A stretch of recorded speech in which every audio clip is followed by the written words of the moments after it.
Bonjour, bonjour à tous et à toutes. Donc, je suis Émilie Doré, formatrice auprès des doctorants et des jeunes chercheurs.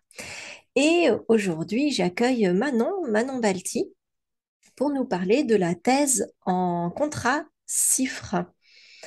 Alors, Manon, donc, tu es doctorante en psychologie sociale et psychologie du travail au laboratoire Perseus, donc c'est à l'Université de Lorraine. Mais tu es aussi secrétaire de l'ADCIFRE SHS, donc ça veut dire en fait l'association des doctorants et des doctorantes CIFRE en SHS, donc en sciences humaines et sociales.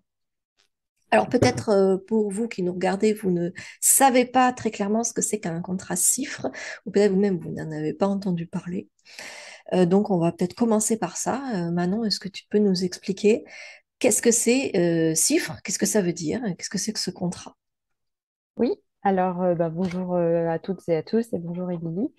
Merci pour cet échange. Donc le contrat CIFRE, c'est assez simple. Alors on a l'habitude de voir le doctorat avec un contrat doctoral, c'est-à-dire souvent en université ou sans financement, ou alors sous d'autres modalités encore. Le contrat CIFRE, c'est une modalité de financement donc du doctorat qui permet à un doctorant de faire ses travaux de recherche au sein d'une entreprise. CIFRE, qu'est-ce que ça veut dire? C'est une convention industrielle de recherche, tout simplement. Donc, c'est un doctorant qui a un contrat de travail en CDD ou en CDI avec une entreprise, donc qui dépose un projet de recherche à l'ANRT. L'ANRT, c'est l'Association nationale des recherches et de la technologie, qui permet du coup d'avoir ce contrat particulier qui allie donc un doctorant, une entreprise et du coup aussi un laboratoire. Parce que du coup, c'est une relation tripartite entre l'université, une entreprise et un doctorant. Euh, D'accord. Et quand tu dis donc effectivement donc le sigle c'est convention industrielle, ça fait on se dit on entend le mot industriel, on se mhm. dit comment ça peut concerner les sciences humaines et sociales? Est-ce que c'est pas plutôt pour les je sais pas moi on imagine un doctorant en chimie, en physique, en agronomie. Du coup comment vont s'insérer les sciences humaines et sociales là-dedans? Alors, c'est vrai qu'initialement, la CIFRE a été créée pour les sciences dites dures. Et il n'y avait aucune, ou très peu peut-être, de sciences sociales en entreprise ou dans des collectivités, etc. Mais ça commence tout doucement à se faire de plus en plus parce que ben, toutes les structures qui peuvent accueillir des doctorants se rendent compte que les sciences humaines et sociales ont aussi des choses à apporter qui sont très, très intéressantes. Je n'ai pas tous les exemples en tête, mais ça peut être du management, ça peut être sur un projet, comment on va développer, comment on va initier enfin, inciter plutôt les personnes à venir se réunir sur tel type de projet, des citoyens à venir travailler justement ensemble sur des projets collectifs, etc. Enfin, les sciences humaines et sociales balaient beaucoup, beaucoup de sujets en fait qui peuvent concerner des entreprises bien plus qu'on ne le pense. Et c'est vrai que ça commence à se déployer de plus en plus, mais il y a encore des choses à démontrer justement par rapport aux sciences humaines et sociales. Et puis est-ce que ça peut être un autre organisme qu'une entreprise qui finance? Oui, alors il peut y avoir des collectivités territoriales. Il y a aussi un nouveau contrat, et alors là, je ne suis pas non plus experte de ce sujet-là, mais c'est ce qu'on appelle les COFRA. Donc, c'est la même chose qu'une CIFRE, mais c'est ce qui permet aux grandes administrations publiques d'accueillir donc des doctorants. Après, la CIFRE peut concerner des associations, euh, enfin voilà, tout type, en fait, tout type de structure qui ne serait pas un établissement de recherche et du coup pas non plus une grande administration publique où là, c'est plutôt les COFRA. Hmm. D'accord. Oui, donc ça peut aussi être le milieu associatif. Donc c'est vrai que. Complètement. Donc le financeur, donc c'est l'entreprise. Donc on est le doctorant est salarié de l'entreprise. On peut dire ça? Oui, alors le doctorant est salarié de l'entreprise. Et l'entreprise, elle reçoit une subvention de la part de l'ANRT, puisque c'est Ah, ah. l'ANRT qui permet en fait d'avoir ce contrat-là. Elle reçoit une subvention de mémoire de 14 000 euros par an pour pouvoir accueillir le doctorant qui est donc salarié de l'entreprise. Le doctorant, lui, il a une obligation d'être inscrit dans une école doctorale, donc rattaché à une université et à un laboratoire. Et il y a aussi un contrat de collaboration entre l'université et l'entreprise qui accueille le doctorant, qui permet de négocier un petit peu toutes les conditions de réalisation des travaux de recherche, que ce soit des propriétés, on va dire, intellectuelles de la thèse, comment on va publier les résultats, le temps que le doctorant va passer dans l'entreprise, mais aussi ben, dans le laboratoire. Hmm. Enfin, c'est toutes ces choses-là qui sont négociées en fait entre les deux structures en fait qui encadrent le doctorant. Alors, pour revenir à toi et à ton expérience, parce que peut-être que les personnes qui nous regardent se demandent bah, comment on obtient un contrat CIFRE. Euh, Bah, par exemple, est-ce qu'on peut l'obtenir en cours de doctorat? Pour se faire une idée plus précise, peut-être on peut partir de ton exemple. Comment tu l'as obtenu, toi? Comment t'es venue l'idée? Comment tu as trouvé ton financeur? Comment ça s'est passé? C'est compliqué? C'est... Alors, ça peut être compliqué. Bah, si je prends mon exemple à moi, il n'était pas très compliqué. Pour l'idée de la cifre, tout simplement, moi, on m'en avait parlé déjà pendant mes études, lorsque je faisais mon master. Et moi, je me disais, non, non, bah, je ne ferai pas de doctorat, ou alors si j'en fais un, effectivement, c'est en entreprise, parce que j'avais envie, bah, tout simplement, d'aller sur le terrain. À un moment donné, quand on fait des études, on a envie aussi de rentrer dans le monde professionnel. Et c'est vrai que j'avais aussi besoin, si je faisais de la recherche un jour, de donner tout de suite du sens pratique à ce que je ferais. Et donc, moi, j'ai fait mes études. Ensuite, j'ai travaillé un petit peu et je me suis dit, pourquoi pas un jour la thèse, mais en contracifre. Et puis, ben, j'ai de la chance parce que j'ai une amie qui a fait aussi son doctorat à l'Université de Lorraine et qui m'a dit, Manon, il y a une possibilité de contracifre, est-ce que ça t'intéresse? Et moi, je me suis dit, bah, allez, c'est parti, c'est l'occasion que j'attendais, en Donc, fait, c'est tout le simplement. financeur qui a publié en fait une offre. C'est ça. Et ça se passe comme ça la plupart du temps. Donc, c'est eux qui publient une offre. Alors ça dépend. Il peut y avoir plusieurs modalités. Là, pour le coup, le financeur a monté le projet avec mon directeur de thèse finalement, et c'est de là que c'est venu. Mhm. Parfois, effectivement, ça se passe souvent comme ça. Les financeurs, les entreprises ont des projets et ils vont déposer leurs offres sur le site de la NRT et ils vont faire leurs recherches avec le laboratoire avec lequel ils veulent travailler. Ou des fois, ils n'ont pas du tout de laboratoire, ils ont juste le projet. Et donc, ça veut dire qu'ils sont déjà potentiellement informés aussi sur bah, ce que c'est qu'un doctorant, ce que c'est que la thèse, ce que c'est que le doctorat. Parfois, la démarche vient aussi bah, du doctorant, en tout cas du futur doctorant, qui recherche en fait un mode de financement, qui a un projet et qui va bah, soit profiter de son stage de fin d'études pour essayer d'initier peut-être la démarche et de dire ben voilà ce que je peux vous proposer après ce stage, ou Mhm. alors ben, qui est déjà soit enfin, dans un contrat peut-être lié à la recherche ou alors pas du tout, qui est vraiment professionnel et qui se dit justement j'ai envie de monter un projet et là je vais aller chercher une entreprise qui a envie peut-être de faire ça avec moi.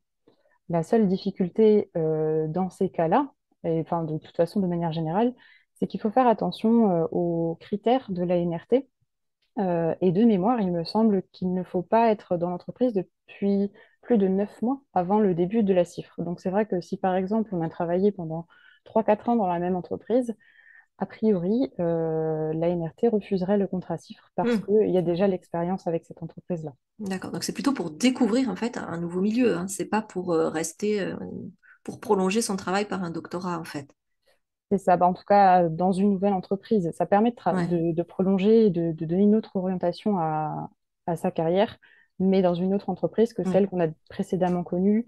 Enfin voilà, c'est pour être dans d'autres conditions. Je ne sais pas après pourquoi ils ont mis ces 9 mois et voilà, Mhm. mais c'est vrai que c'est quelque chose auquel il faut être vigilant pour les futurs doctorants parce que ben, on peut se faire avoir assez rapidement. Moi, je sais que j'avais cette pression aussi puisque mon entreprise avait fait un contrat, un CDD, en fait, avant d'obtenir ma cifre, pour me permettre de préparer mon projet à présenter à la NRT pour obtenir donc le financement.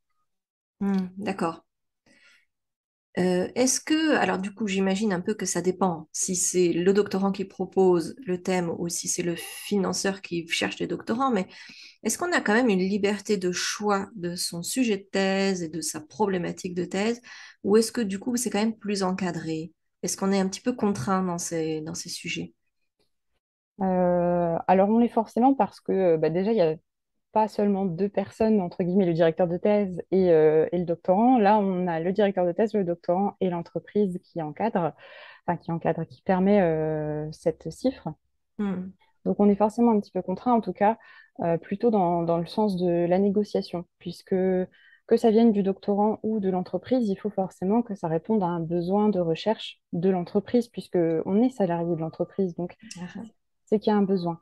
Mais il faut aussi que le doctorant, ce soit quelque chose qui l'intéresse, d'autant plus si l'entreprise n'est peut-être pas experte ou alors qu'elle ne connaît pas du tout la recherche. Enfin, c'est intéressant que le doctorant puisse apporter aussi ses idées, ce sur quoi il a envie de travailler, et puisse aussi dire, là, je me sentirais peut-être pas à l'aise aussi avec ce travail-là. Est-ce que ça vous intéresserait pas plus de travailler là-dessus? Ou alors essayer de contourner les choses. Donc, c'est une vraie négociation à faire pour qu'en fait, Mhm. finalement, ben, le doctorant, le directeur de thèse et l'entreprise trouvent chacun un petit peu son compte dans l'histoire et que ben, ça se passe le mieux possible pour chacun parce que enfin, c'est une collaboration à enfin, à trois entités en tout cas. Bah, c'est difficile pour le doctorant de dire bah, je fais la thèse que j'ai envie de faire, comme si on était en contrat doctoral quelque part, où finalement il n'y a pas d'attente derrière le contrat doctoral, dans le sens où à part la publication de la thèse et la soutenance de thèse, l'entreprise, enfin, il n'y a personne qui attend quelque chose là dans le cadre d'une cifre. Bien souvent, on attend bah, déjà tout simplement un rapport de fin. On attend déjà bien souvent en cours de projet, etc. On attend parfois le développement de certains outils. Enfin, Ah, il ah, y a donc, il y a il y a des des attentes, attentes derrière, en fait, hein. tout à Mm. fait. Euh, c'est comme si la thèse devait produire un résultat, on peut dire ça? Oui, en tout cas, oui, il y a des attentes, pas forcément toujours de résultats, parce que dans la recherche, il faut aussi ça, parfois le faire comprendre aux entreprises, hein. Dans la recherche, il y a des non-résultats, il y a des choses qui ne donnent rien, mais effectivement, une production de livrables, en tout cas, Mhm. pour faire un état de ce qui a été fait et pourquoi on l'a fait, etc. Mais un livrable qui soit aussi accessible à un public, ou en tout cas à des personnes qui ne sont pas chercheuses, qui ne sont pas du milieu-là, et qui n'ont pas forcément le même vocabulaire, etc. Donc Donc, ce c'est qu'on va appeler un livrable, donc c'est quelque chose que tu peux donner à l'entreprise, en fait, hein, une sorte de résultat intermédiaire, c'est ça, tout au long de ta thèse. Ça peut prendre quelle forme? bah, j'ai envie de dire toutes les formes, ça dépend des attendus et du projet et de la thèse. Ça peut être tout simplement une présentation lors d'un comité de pilotage, ça peut être effectivement un rapport écrit. Ça peut être pour certains bah, la production d'un livrable, on va dire un outil ou un logiciel. Enfin, c'est selon vraiment ce sur quoi travaille le doctorant et ce sur quoi l'entreprise ou la structure a des attendus.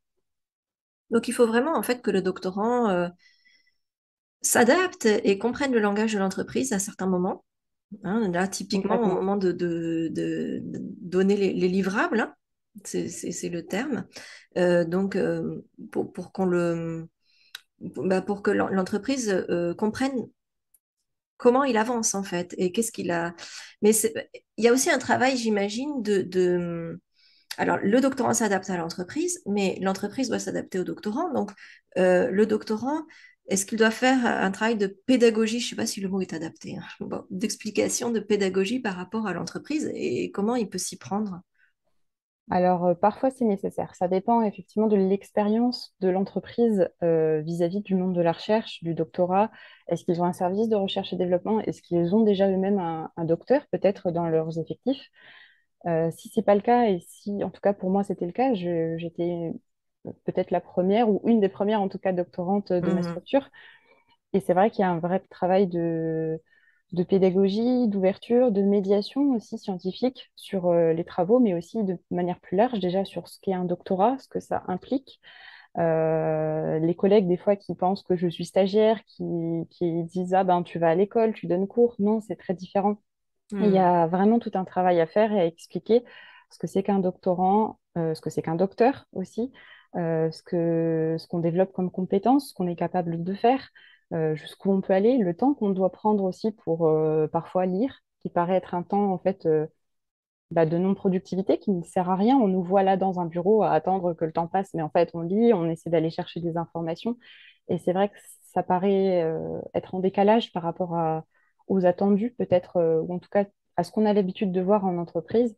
Donc, quand c'est une entreprise qui n'a pas l'habitude, c'est vrai qu'il y a un vrai travail du doctorant d'adaptation et de compréhension surtout des besoins de l'entreprise, des attentes qu'ils ont par rapport justement à ce qu'on va leur produire, à ce qu'ils attendent du projet sur lequel on travaille. Enfin, il y a vraiment une écoute à avoir et cette négociation en fait toujours entre voilà ce qu'on attend de moi du monde universitaire publication d'articles, des choses très scientifiques, des statistiques très poussées. Et puis, dans l'entreprise où si on me dit, je ne sais pas, par exemple, moi en psychologie, le mot motivation, c'est un mot du langage de tous les jours, mais moi, motivation en psychologie, c'est un mot très technique. Il peut y avoir Mm. plein de choses derrière. Et si moi je donne le mot là, eh ben, ça ne veut pas dire la même chose. Et là, il faut que je sache à quel moment je dois m'adapter, comment je vais m'adapter et jusqu'où je vais aller pousser le détail de ce que j'aurais fait peut-être dans un article scientifique pour l'entreprise.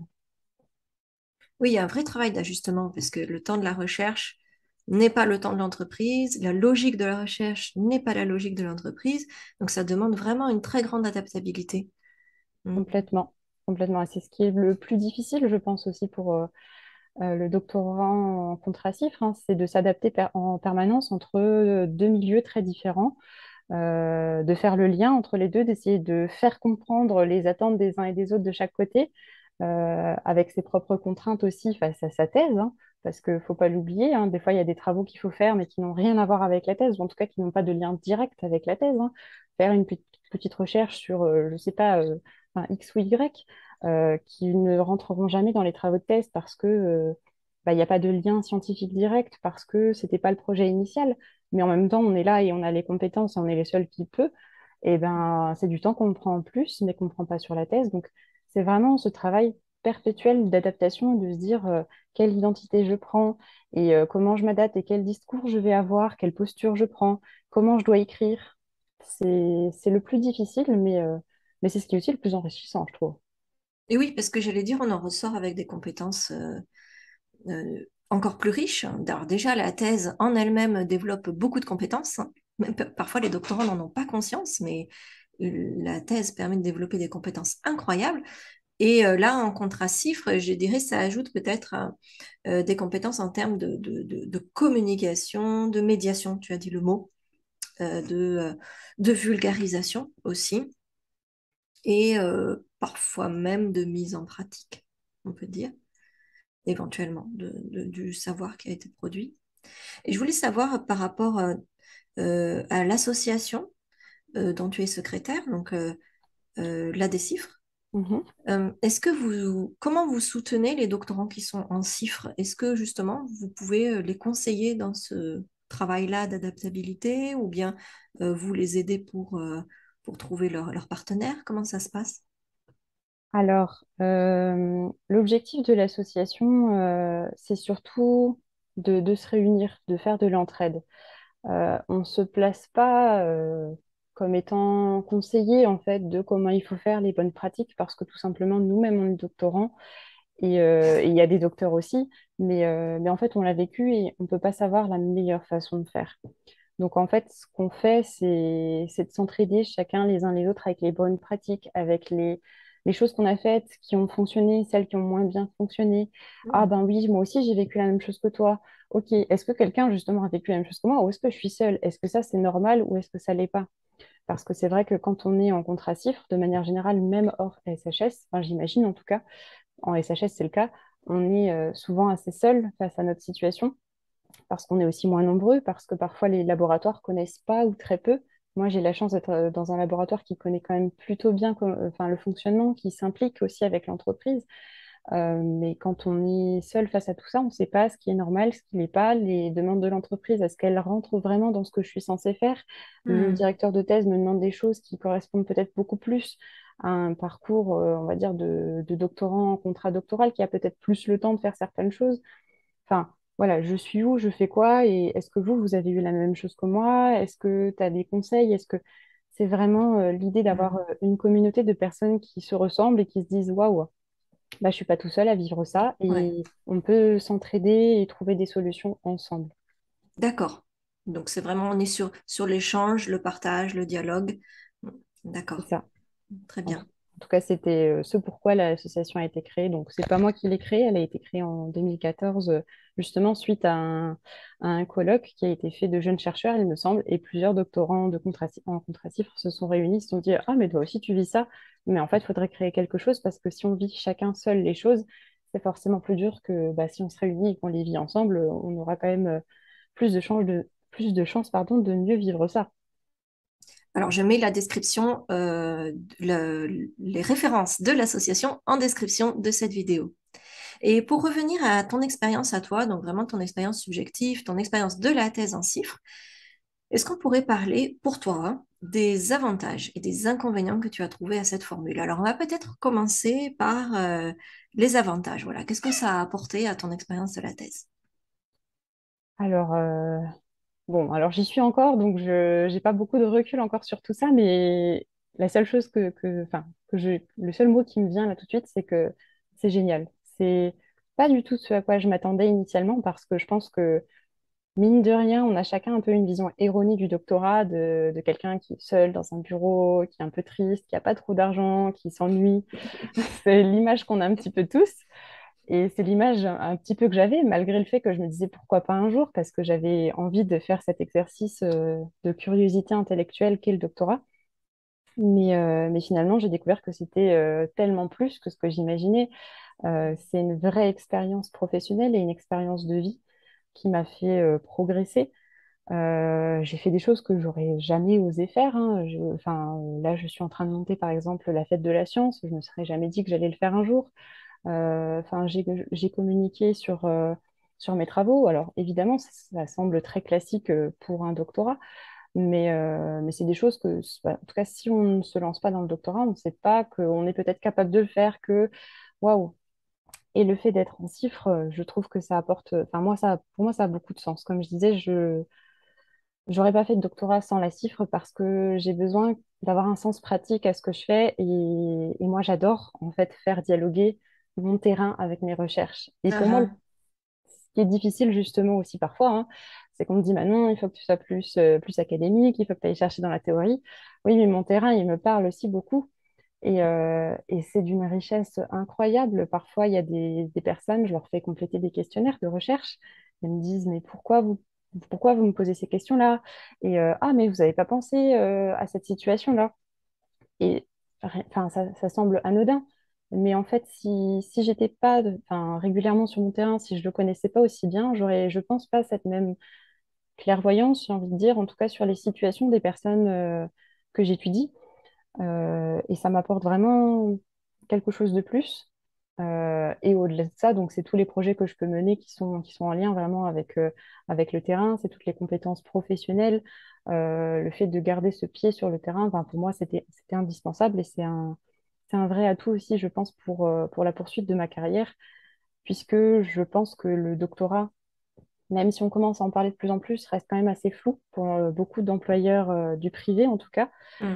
Et le fait d'avoir été en entreprise, ils vont se dire c'est un peu bizarre, mais elle est restée dans l'entreprise, donc il y a quand même plus de compétences. C'est pas un moment pour eux où ils se disent effectivement la personne elle est restée dans son bureau à rien faire, à s'ennuyer, à juste écrire et lire. Et non, c'est une expérience très très vivante et ça l'est d'autant plus, je trouve, avec la cifre parce que ça multiplie aussi bah, les partenaires, ça multiplie les personnes qu'on rencontre.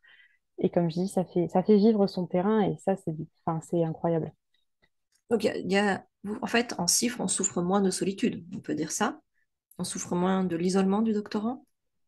C'est un isolement qui est très différent. Mais il y est quand même, hein, parce que c'est ce que je dis très souvent, c'est qu'on est un alien. On n'est pas tout à fait à sa place en entreprise, on n'est pas tout à fait à sa place au laboratoire. Et comme tous les doctorants, on est seul face à sa thèse. Donc en Mhm. fait, on est toujours un petit peu seul parce qu'on ne se retrouve pas avec les collègues du laboratoire qui sont en contrat doctoral parce qu'on n'a pas les mêmes problématiques, ou parfois on a les mêmes, hein, mais on n'a pas en tout cas les mêmes contraintes par rapport à nos thèses. On n'a pas un acteur supplémentaire qui est notre employeur, tout simplement, hein. Mhm. Euh, et puis quand on est en entreprise, eh ben, moi, enfin, ça fait encore rire mes collègues quand je dis je vais au laboratoire, ils se disent mais qu'est-ce qu'elle fait? Parce que déjà, ils se représentent pas Et forcément déjà, le très mot bien. laboratoire, c'est vrai qu'en sciences humaines et sociales, Voilà, ça fait toujours étrange. voilà, c'est ça. Déjà, ils se disent mais qu'est-ce que c'est qu'un laboratoire? Qu'est-ce qu'il y a dans le laboratoire? Mhm. Alors, bah, il y a plein de choses hyper intéressantes dans le laboratoire. Il y a des bureaux déjà, mais il y a aussi plein de matériel, même en sciences humaines et sociales. Mais c'est vrai que du coup, ben oui, bah, demain je vais au laboratoire, ok, t'es pas là demain, et puis ça fait que du coup, on vit pas aussi certaines choses de la même façon que les collègues. parce qu'on n'est pas tout à fait un salarié comme les autres, on n'est pas tout à fait un doctorant comme les autres.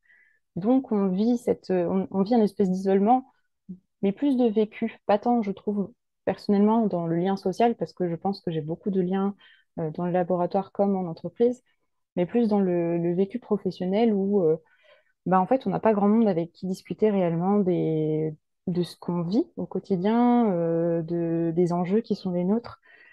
Et donc, je reviens à les enjeux du coup de l'association. Et là, on s'y retrouve et on se dit, ah, Mhm. enfin, il y a une communauté. Mais c'est Mhm. vrai que sinon, il y a cet isolement-là, simplement. Mhm. Oui, c'est une sorte de positionnement hybride. Mm, mm. Et finalement, c'est aussi ce qui va faire naître la singularité de votre regard, de votre rapport. Ce que vous vivez et ce que vous voyez, c'est personne d'autre finalement ne peut le voir. Ouais, complètement. Mais Tu es... Pardon? non, c'est juste que, j'allais dire, c'est ce qui enrichit Oui, la cifre, en fait. Enfin, c'est ce que je disais, hein. C'est une expérience vraiment très unique et que moi, je trouve fabuleuse, tout simplement. tu as prononcé le mot contrainte. Donc, il y a des contraintes spécifiques à cette formule. Donc, des contraintes, des inconvénients. Euh, Est-ce que tu peux en parler? Donc, je pensais effectivement, par exemple, est-ce que les échéances sont plus difficiles pour un doctorant en contrat CIFRE, par exemple, ou est-ce qu'il a voilà, des préconisations, un encadrement plus strict? Comment ça se passe? Alors, il y a des contraintes déjà administratives, puisque en plus de l'inscription à l'école doctorale, en plus du comité de suivi individuel, il y a bien souvent des réunions à faire de suivi entre l'entreprise, le laboratoire et nous-mêmes doctorants. Donc là, ça, c'est des choses à organiser en plus, mais qui sont simplement des choses administratives de suivi, puisque ça fait partie d'un contrat de collaboration. Et il y a aussi tous les ans un rapport à remettre à l'Association nationale de la recherche et des technologies pour Mhm. attester de l'avancée des travaux. Donc ça semble pas grand-chose, mais c'est une vraie contrainte, mine de rien, C'est puisque chronophage. voilà, Mhm. ça fait doublon sur certains rapports qu'on peut faire.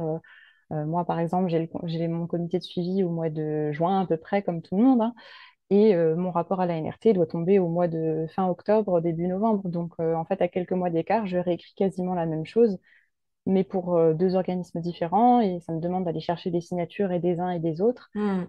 Donc, c'est vrai que ça, De la paperasse. voilà, c'est une vraie contrainte qui existe et dont il faut avoir conscience avant de commencer. Après, c'est une contrainte surtout en termes d'organisation, j'ai envie de dire. Alors, elle l'est déjà de manière générale dans le doctorat, mais là d'autant plus parce que faut se séparer un petit peu entre le laboratoire, entre l'entreprise, entre un projet qui est un projet de recherche pour la thèse, entre Manon, on avait besoin de toi sur le projet-là, est-ce que tu pourrais nous écrire deux, trois trucs? Ou il y a la réunion justement de comité de pilotage du projet, il faut que tu sois là pour alimenter, pour voir ce qu'on peut faire, etc.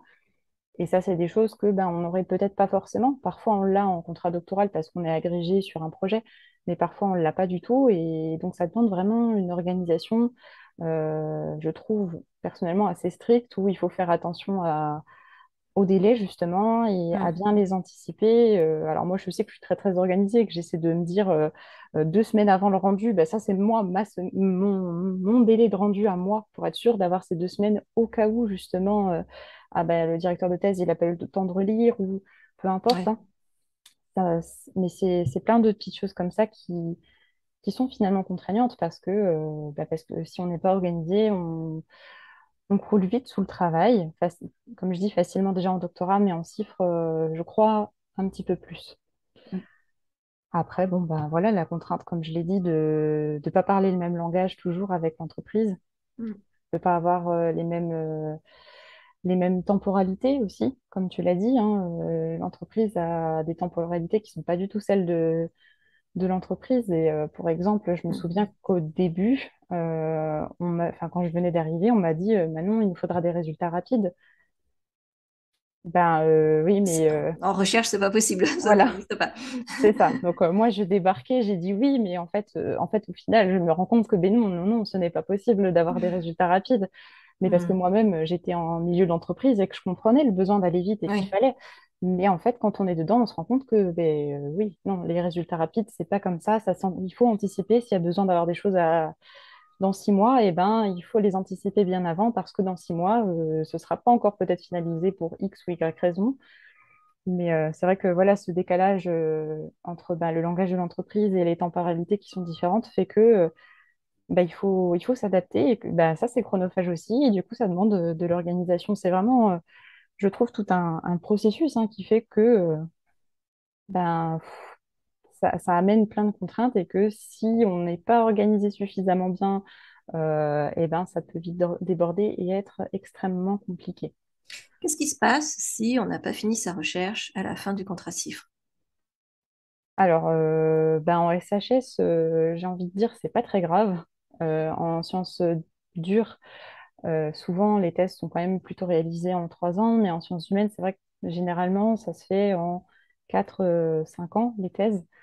Donc, en soi, la seule chose que ça fait à la fin de la thèse CIFRE, c'est qu'on n'a juste plus de contrat de travail, en tout cas en CIFRE. On est au chômage Voilà. Mais ça n'empêche et pas on peut continuer sa recherche et voilà. soutenir plus tard. Mm. Voilà, ça n'empêche pas Mm. du tout la continuité des travaux si nécessaire.